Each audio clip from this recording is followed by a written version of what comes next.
Terima kasih pemirsa, Anda masih bersama kami menyaksikan One on the Spot. Kita masih bersama dengan Gubernur Jakarta terpilih nih, Bang Pramono Anung. Bang Pram, ini juga yang akan juga menjadi fokus perhatian adalah tadi kan soal janji ya kepada masyarakat, konstituen juga ya pada saat pemilihan kemarin. Bagaimana juga dengan bersih-bersih ke dalamnya juga, Bang Pram. Kan Bang Pram juga baca nih pemberitaan 1-2 hari ke belakang Dinas Kebudayaan ya, kalau tidak salah ya, bikin faktur palsu gitu kan. Nah ini tamparan keras sebetulnya.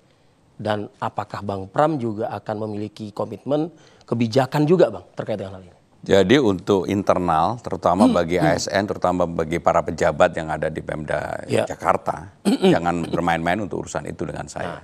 Saya akan pasti mengambil tindakan tegas untuk itu. Karena memang janji saya kepada publik, janji saya kepada diri saya sendiri yang paling utama.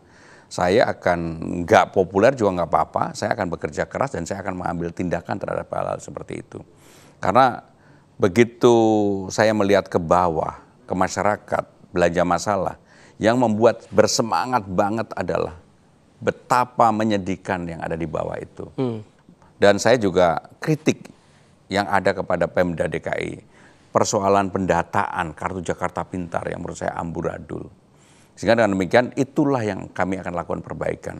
Termasuk memperbaiki birokrasi pemerintahan harus lebih terbuka, transparan. Dan juga yang paling penting adalah memberikan pelayanan yang cepat dan baik kepada masyarakat. Sehingga yang begitu-begitu saya nggak akan mau nego terhadap siapapun. Tidak ditolerir gitu ya? Nggak ada. Tapi kan agak sulit juga Bang Pram. Di satu sisi Bang Pram tadi bilang katanya 100 hari pertama Bang Pram akan turun juga, belusukan lagi. Tapi di satu sisi Bang Pram juga harus mengamati juga nih. Oh ya, pastilah. Makanya kenapa dalam 1 bulan ini tim yang nanti saya bentuk sebenarnya memberikan potret yang ada. Dan melihat bagaimana persoalan yang ada. Supaya saya begitu masuk dan memutuskan itu tidak ragu-ragu lagi. Dan itu menjadi penting. Karena saya pengen dengan undang-undang baru ini, wajah Jakarta yang menjadi kota global, betul-betul secara signifikan ada perubahan yang mendasar. Tapi ada untungnya dengan perubahan ini sehingga seorang gubernur dan wakil gubernur itu ukurannya menjadi makin jelas. Kalau dulu kan ada daerah abu-abu. Iya, gray area-nya ada.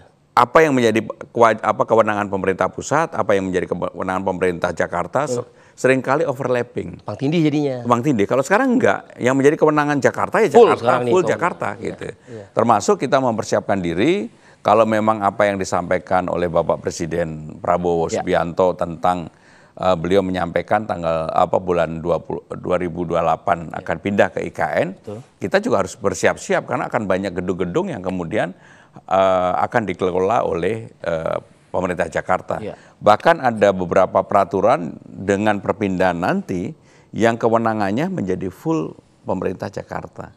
Dalam undang-undang daerah khusus Jakarta yang baru ini ada kurang lebih 14 kewenangan yang nanti menjadi kewenangan pemerintah Jakarta.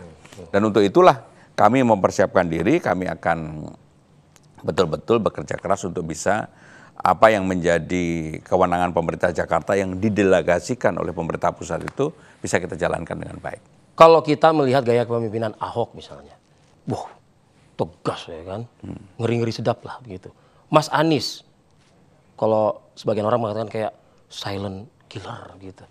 Bang Pram bisa nggak ngimbangin Bang ketegasan kepiawaian memimpin Jakarta ini agar instansi yang ada di bawah Bang Pram ini, dinas-dinas ini itu nggak berani lagi main-main gitu loh ibaratnya. Jadi Arief, kalau saya jawab sekarang pasti saya membual.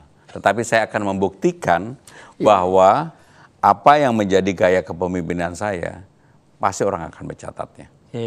Karena saya untuk ketegasan nggak perlu diragukan, perjalanan saya panjang. Tapi publik mengenal Bang Pram ini orang baik Bang, masalahnya ya, Bang. Kan bisa orang baik tapi tegas kan bisa. Gitu ya?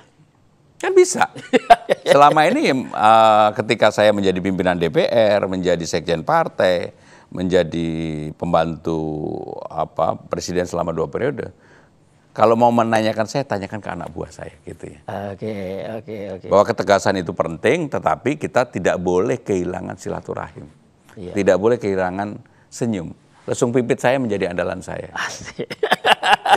Awas Bang, ada yang kepincut Bang nanti Bang gitu ya. Tapi artinya lagi-lagi Bang, kan kalau kita kan masyarakat kan melihatnya kan ya A atau B kan gitu kan, artinya kalau marah-marah aja terus bawaannya ya kan. Saya akan memimpin Jakarta tidak dengan marah-marah. Saya akan memimpin dengan senyum, tetapi hasilnya nampak di permukaan. Gitu. Ya itu yang akan saya lakukan. Seperti yang saya bilang tadi, saya nggak punya beban. Dan saya tidak ingin dianggap populer, bahwa saya akan bekerja sungguh-sungguh dan saya mewakafkan diri saya 1 periode ini untuk betul-betul berbuat baik bagi Jakarta. Oke. Saya nyebut 1 periode. Kenapa tuh? Ini menarik juga nih, saya harus juga ulas nih. Ya karena memang saya tidak berkeinginan untuk berpanjang-panjang, saya pengen punya waktu. Undang-undang kan membatasi bisa 2 periode. Saya pengen punya waktu hidup saya dengan cucu dan bisa main sepeda. Begitu Bang? Kemarin saya sudah secara terbuka, saya mempersiapkan diri untuk tidak menjadi apa-apa. Sehingga dengan demikian, untuk tidak menjadi apapun bagi saya juga biasa-biasa aja. Itu kan menurut Bang Pram. Kalau misalnya mau main sama cucu, hobi sepeda mau dilanjutkan. Tapi kalau masyarakat malam ini menyimak pernyataan Bang Pram, masyarakat mengatakan seperti gini, enggak, kami mau Bang Pram tetap menjamin kartu KJP kami. Oh kan 100 hari nanti saya selesaikan. Termasuk penyelesaiannya yang sekarang harus kan harus sustain, satu Bang. Kecamatan di Rawabunga, enggak, saya akan selesai di semua 44 kecamatan yang ada di Jakarta, datanya diperbaiki, diperbarui, yang berhak menerima, yang tidak berhak ya jangan menerima gitu. Tapi bisa tuh diselesaikan dalam 1 periode Bang? Selesai.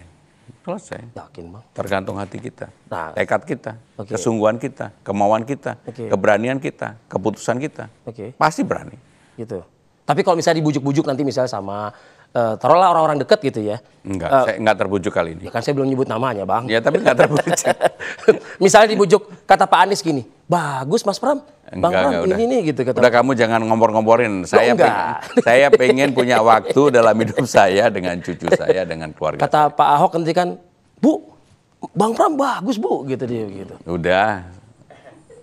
Oh, jangan-jangan mungkin 1 periodenya di Jakarta. 1 periode Jakarta dan 1 periode di mana-mana. Ke 2021? Enggak. Jakarta aja.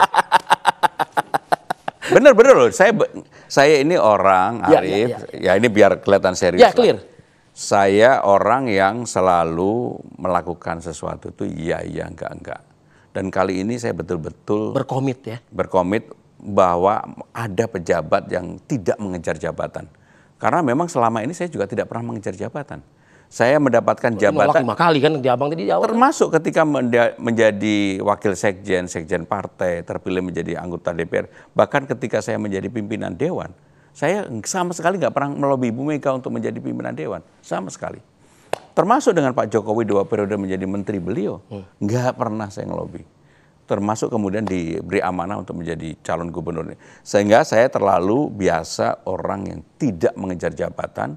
Tetapi begitu saya ditugasin untuk menjadi apapun, termasuk kemarin ketika menjadi calon gubernur ini, dari 0,1 menjadi 50,07, karena saya kerja keras. Dalam hal kerja keras saja saya yakin, hakul yakin, kamu pasti nggak bisa.